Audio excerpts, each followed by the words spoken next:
company that I want to mention is Hello Alfred, which is in the US. And I think they're doing some very interesting things by providing concierge-style services in the residential space, in your home space. Those are a few of my thoughts. Thank you. Thanks, Payal. This is from Pratik.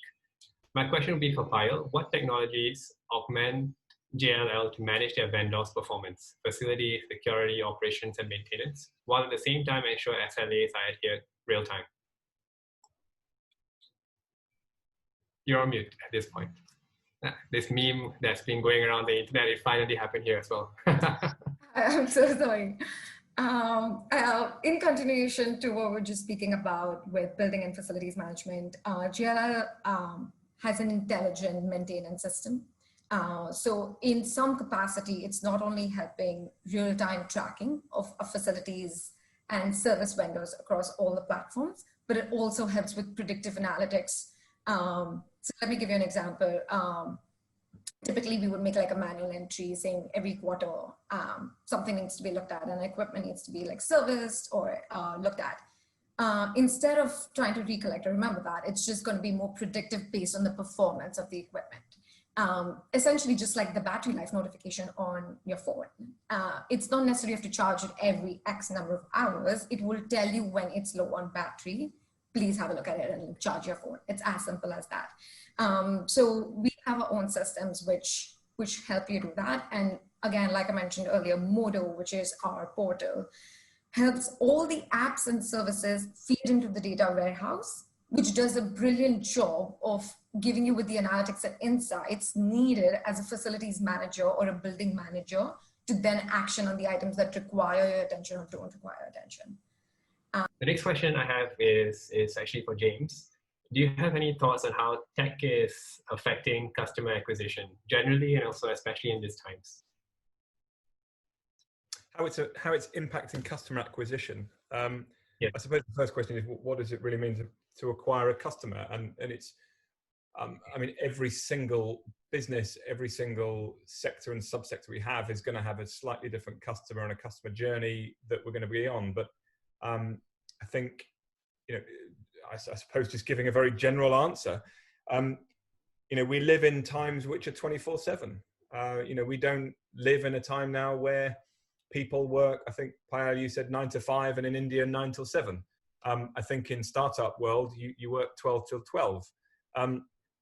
You're always on, and there's a limitation to that. So I think from an acquisition strategy side of things, yes, technology can be used in that say, and you know, we're seeing a significant rise in things like chatbot technology, and I think that is becoming more and more important, because one of the other key aspects that we have to do as businesses is work out who we actually want to be speaking to about what and when.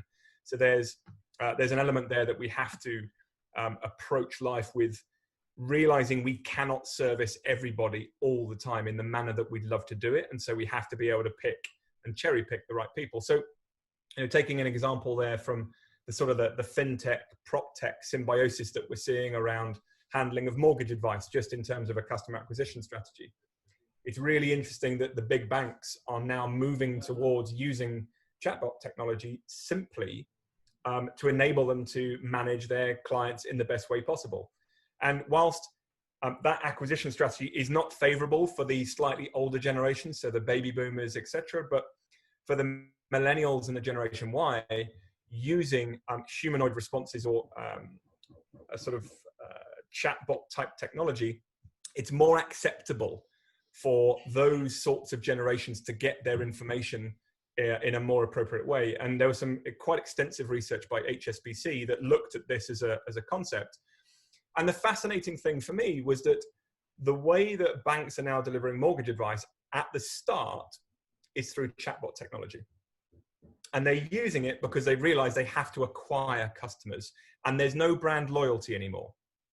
And I think that's the same for banks as it is for any other business line out there. But what they then realized was, once the Generation Z and the millennial generation have got their initial information, what was fascinating was they didn't then trust the bank to deliver the advice. And actually, what was the largest segment for those groups to validate their decisions was friends and family. So there's a real symbiosis here between utilizing technology on acquisition stage and understanding how your brand can really embed itself in a trustworthy way to close the deal down, which at the moment, I think the financial sector has struggled because of the last decade or so. And I think, for me, that is probably one of the most important areas that we can understand with technology and acquisition at the minute. Thank you. When you share this to me, I'm very careful to emphasize that chatbot tech is an emerging tech, because I literally have built the integrations and evaluated chatbot tech for Hamlet and for other companies as well. A lot of problems lie in how we integrate that with our main workflow. And I can see manual fallback that's happening, right? So purely if I were to zoom right into the technical side of things, it's the integration that needs to be fixed. But yes, I do agree, like the promise of chatbot tech is certainly very alluring. Thank you for sharing on that one. And just one little nugget on that as well. That bit of research that HSBC did was interesting, because they didn't just say that it was a preferred method for 24/7 acquisition, but it was also the fact that from a regulatory standpoint, chatbots were actually seen as quite acceptable to use because they were programmable, and therefore they were able to deliver consistent advice, which was signed off by a regulatory authority as being authoritative. Whereas a human advisor could potentially be biased towards a certain deal or a company directive or anything like that, which meant that humans at the point of advice giving were less reliable than programmable, artificially intelligent chatbots, which were able to do that. So there's a lot of work to be done around understanding that sort of thing. Absolutely. I could go into a long discussion with you on that, because that actually brings in mind whether the chatbot is following rules or whether it's following an NLP tech, and how you write the algo, you actually bake in your bias into that process as well, which I've seen play out in real life. So you're right, though, there's a lot of work to be done in that, but it's definitely promising. Thank you for sharing. Next question, before I read the question, I will have a quick question for James as well. In your data, is there any mention of blockchain? I probably missed it. Is there any activity that you see happening in the blockchain space being applied to real estate prop tech? Yeah, there is. Blockchain had a big buzz probably 4 or 5 years ago, where the investment market was going crazy. The ICOs were just fueling this hype around the blockchain technology. What we're seeing, it's really difficult to track and keep track of blockchain companies because they simply come and go very, very quickly. But I would say there's probably a handful of companies around the world that are genuinely handling blockchain well. And this reference is actually a question that we had, didn't we, on the thing. So Clarissa was mentioning, what's the potential for blockchain governed leasing contracts becoming popular? Absolutely, it will happen. There are so many political and legislative difficulties, which is a preventative measure for blockchain to be as widely adopted as it could be and it should be.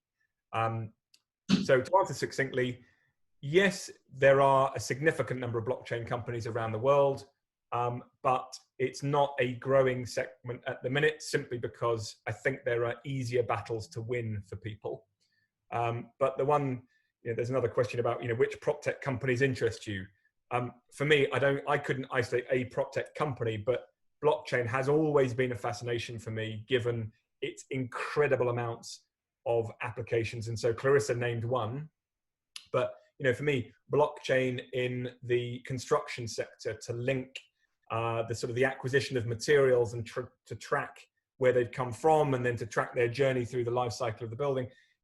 Blockchain is almost limitless in the sense of its application, but it's too early. It's still too early to instigate true change because of legislative challenges. Okay, and also from a factual perspective, I just want to clarify that I think a lot of folks, they refer to tokenization when they think of blockchain. But if you're just looking at, say, distributed ledger technology, companies can just build it themselves and they can put their contracts on it. You don't need to go for a lot of regulation stuff. The part where regulation really starts to need to have a say is when you try to tokenize real estate, or you try to issue some kind of coin here and there. So from a DLT perspective, distributed ledger technology perspective, most companies are actually good to go. You can get your tech team to just write a blockchain from scratch. But if you're trying to tokenize stuff, that's where I think a lot of hurdles in regulation is actually in place. So just to clarify on the facts over here. And just Hope to, that just, answers. just to pick up on a comment actually in the Q&A, it was Pip who earlier on mentioned about, I think it was Payal who was talking about predictive maintenance. And she said, you know, the cost to implement is a barrier. Pip, you're absolutely right about predictive maintenance, but that's exactly the same problem with a lot of these technologies, which is not just a cost to implement, but it is this legislative challenge that we've got to implement. And they're all barriers, and they're a friction between action and intent, or intent and action, sorry, the other way around. But you know, I've just looked now, we're tracking 160 odd companies on Unisu for blockchain all around the world. So there's a good number of them out there. Okay. In your data, is there a chance you can see if they have gone to Series A, B, C yet, or not yet? Give me 2 minutes. I will tell you the other way around, which is how many investors have invested at that level in blockchain. So give me 2 minutes. I'll have a little look.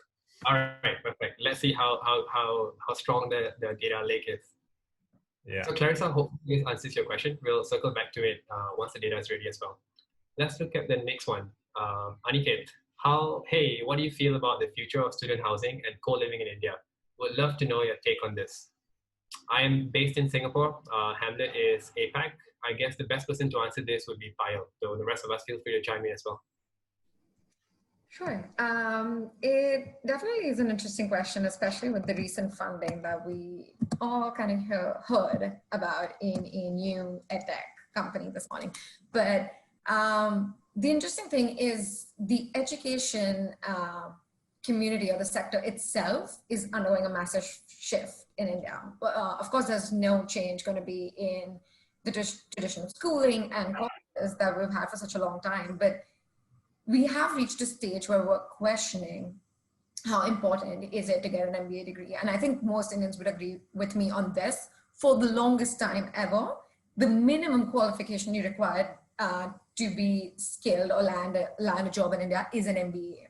That would be the minimum. Anything you do beyond that is like, okay, great. Now you're adding skill sets to it.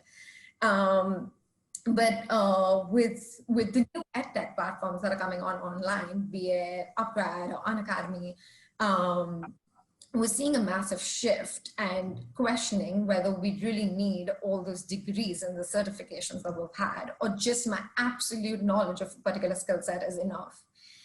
So unfortunately, while I would want to predict where we're headed, it's more of a wait and watch as to where student housing would go. With respect to co-living, and I know there's been a lot of debate and like back and forth with a brand we love to hate so much, WeWork, but they did something right. Space as a service was not a new concept.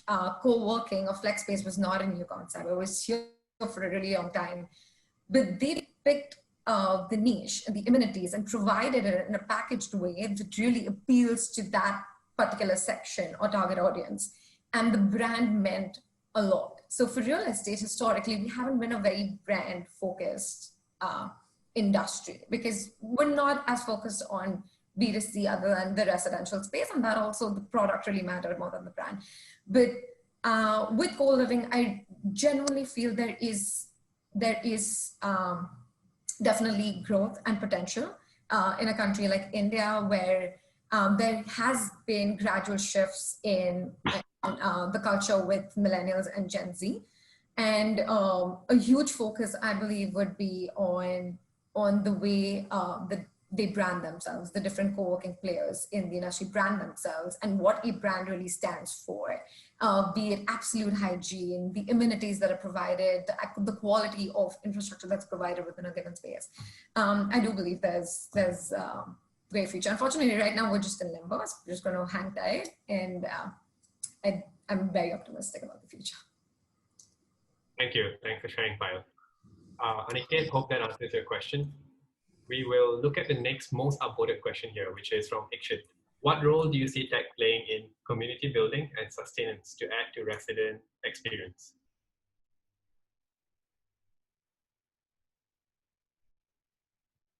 Sorry, could you repeat that question? Sure. What role do you see tech playing in community building and sustenance to add to resident experience? Unfortunately, at the risk of sounding repetitive, I would want to highlight what WeWork did with co-working.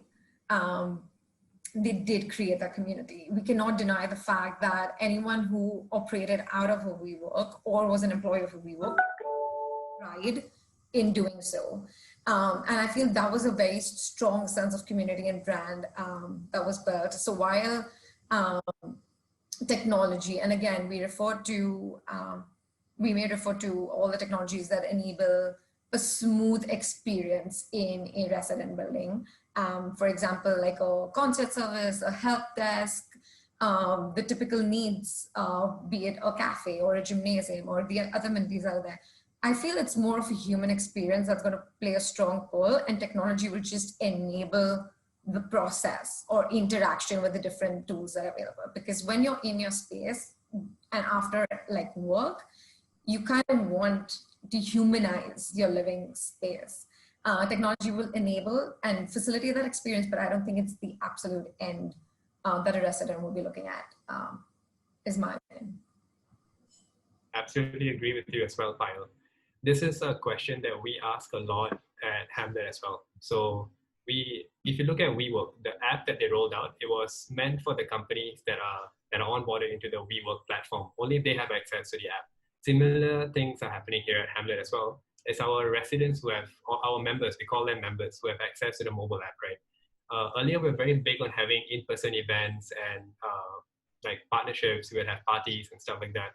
With COVID-19, all of that just shifted online. So we host, say, virtual events like yoga classes online, and people get to know about it through the app. So that's like a digitization of that experience that's happened.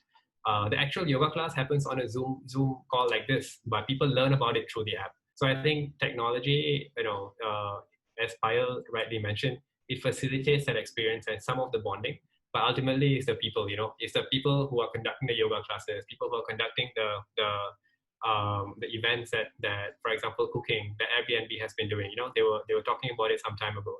It's the people that ultimately matter, but it's the tech that's facilitating this. Whether it's a mobile app or a Zoom call or a website, people are just using more of it, and this is something which I can absolutely attest to, just based on our experience here. The next one is from Ashish.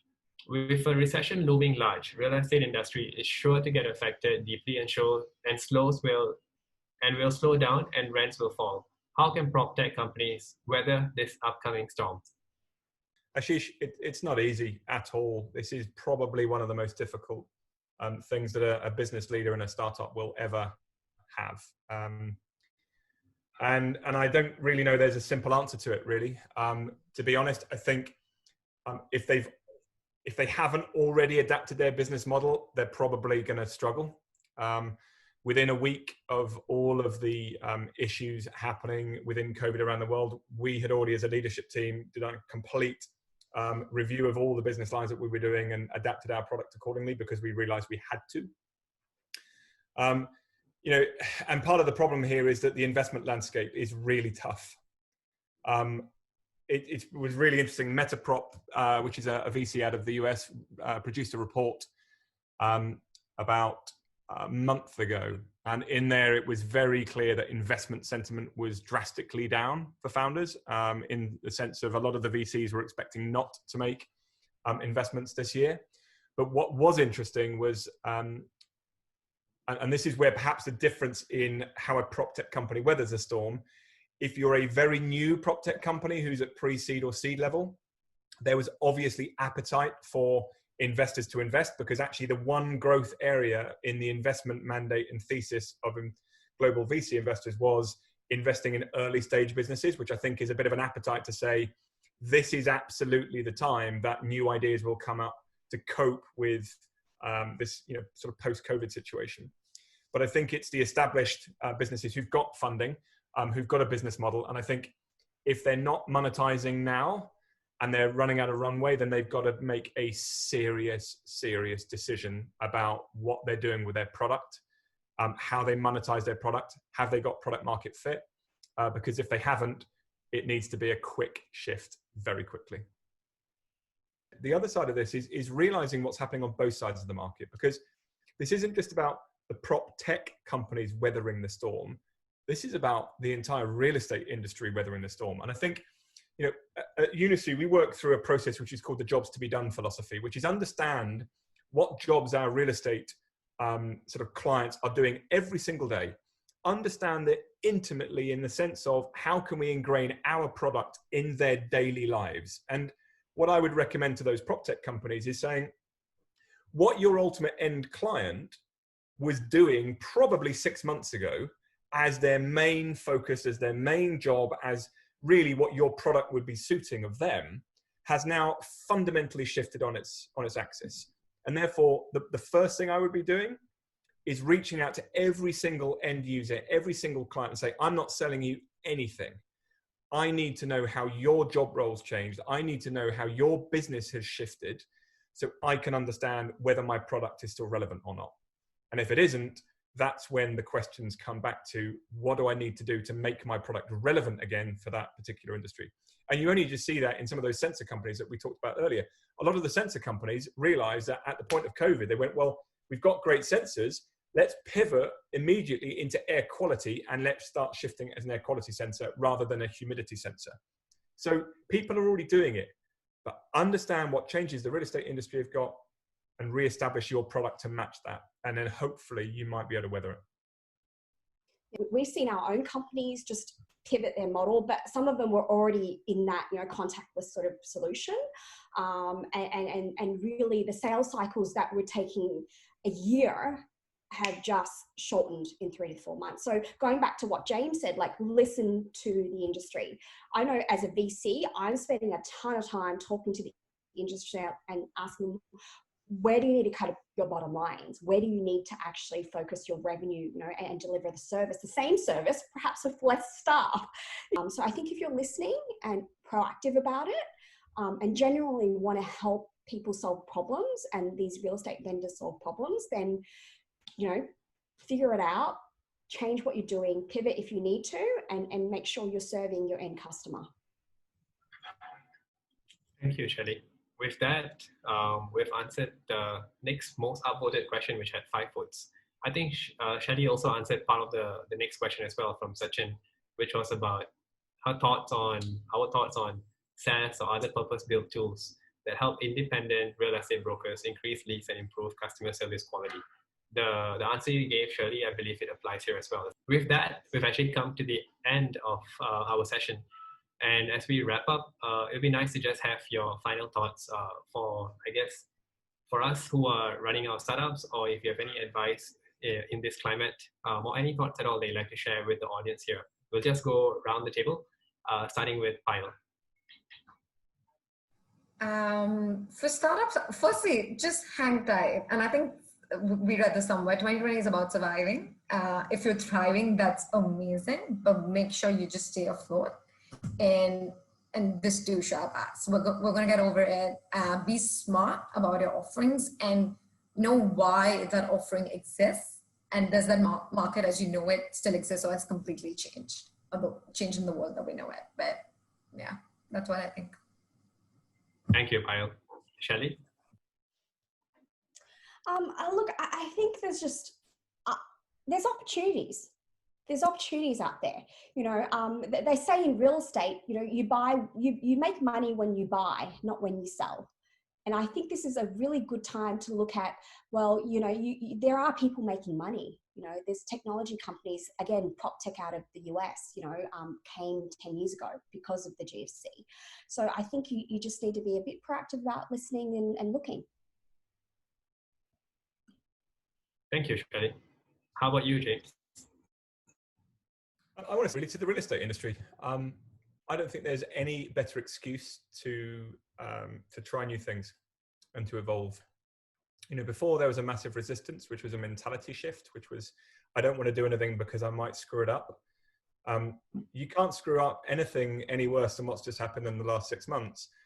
And, you know, really for me, there are, you know, and we follow it very, very closely in terms of job roles of people in the real estate industry. There are people, you know, in Payal, we'll know this very well from JLL, you know, there are innovation directors in property companies whose full-time job is to look at innovation in their sector. But this is the time for the real estate industry to realize that they are probably some of the most important people in the global real estate industry today, and not just to sort of give innovation projects or change projects to people whose it's going to be their part-time job. You know, we're now writing the next decade or 2 decades within our real estate industry. It's time to start communicating with technology providers, understand that you're each very, very different people, come together. You're not going to screw it up any more than what's just happened. So be flexible, learn, and don't be afraid to screw up. Thank you so much. All advice very well noted. We have come to the end of our session today. Thank you everybody from our audience for attending.